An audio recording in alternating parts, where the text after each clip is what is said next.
Good day, everyone. I am Irish Macarial, the first reporter of Week 12 Intercultural Competence Development.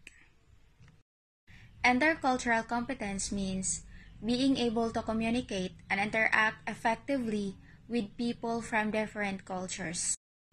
And they have three components of intercultural competence development.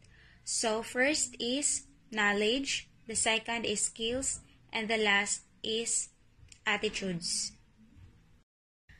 Knowledge, so example of knowledge is knowing that in Japan, it is polite to bow when greeting someone, while in Western countries, people usually shake hands. So sa ilaha dito, kung naay tawo or nailahang mga mama or unsa ba kaha, mga ka-relatives nila, ang ilahang greet dadto kay mubaw ra jud. Then here in our country, kay mostly kay makita nila ang ilahang mga relatives or mga ninong ba or ninang, mga ate or etc. mo bless gyud like imong kuhaon ang kamot sa imong lola or lolo kay mo amin ka. The second is skills. Skills involve the practical abilities to communicate, listen, and adapt in intercultural situations. The last one is attitudes.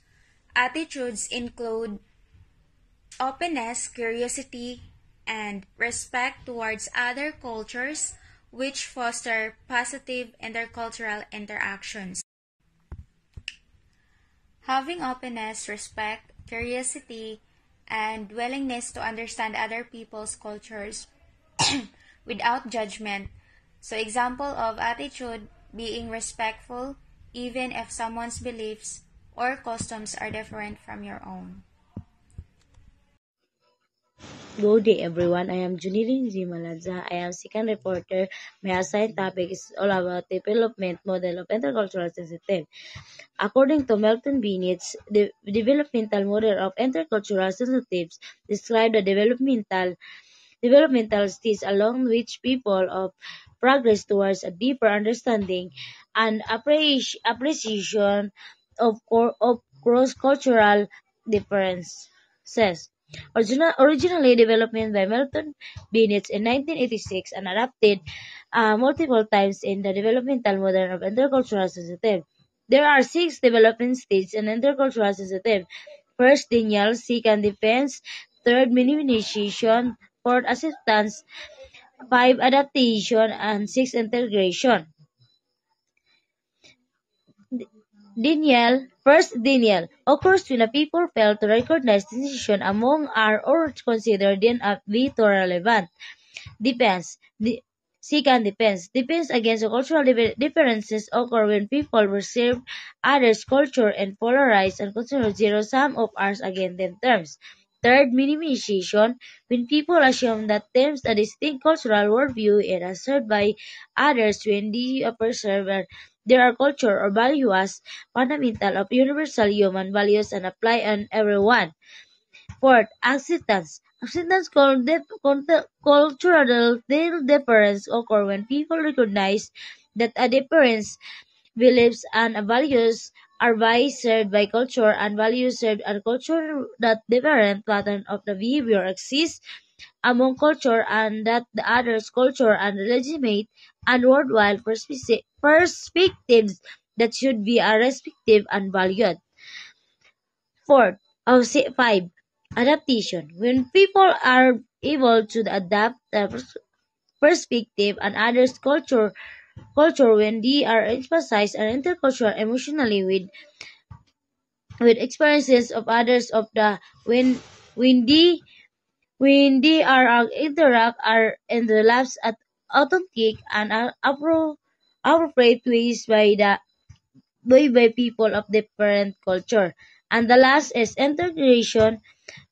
When occurs someone identity of a sense of a self-love involves to the incorporate the values of beliefs, perspectives, and behavior other to culture opposite and authentic and ways. And that end my topic.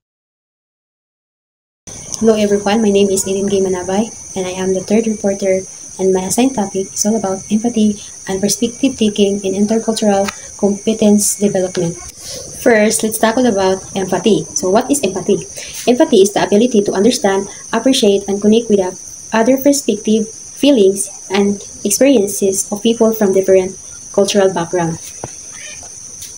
An example of empathy: during a group project, a student noticed that a teammate from another culture is very quiet during discussions. Instead of assuming they are uninterested, the student realized that in that culture, listening more and speak less shows respect. They invite the teammate to share their thoughts in a comfortable way. So in this given example, the student shows empathy by understanding and respecting a different communication style, which helps build intercultural understanding and cooperation. There are four aspects of empathy in intercultural competence. First is perspective taking, the second is emotional connection, the third is communication enhancement, and the last is a dynamic process. First is the perspective taking.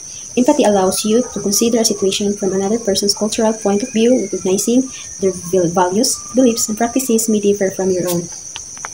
It means viewing situations from another person's cultural point of view. The second is emotion. It goes beyond just intellectual understanding to include an emotional connection or a resonance with another person's feelings, even if those feelings are shaped by a different cultural context.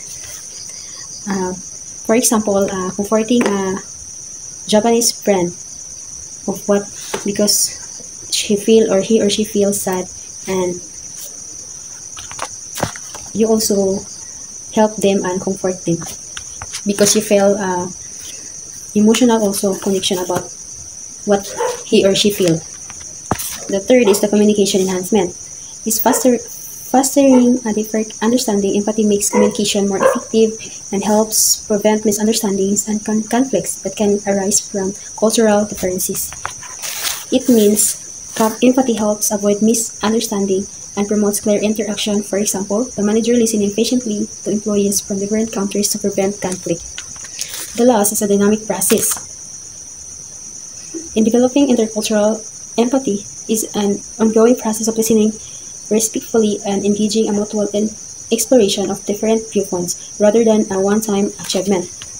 Means growing through continuous learning and respectful listening. For example, a student who volunteers and learns from people of many nationalities shows that empathy develops over time through experience and often mindless.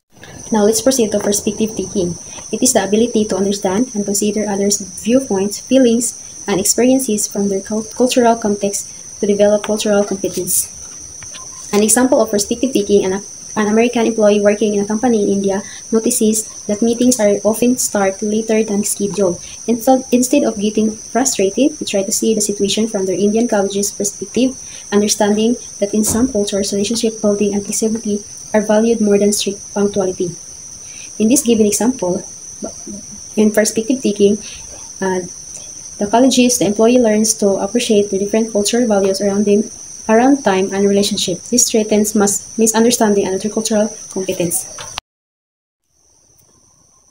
How to develop perspective taking? First is engage in activities. Second is seek out diverse experiences. The third is ask questions.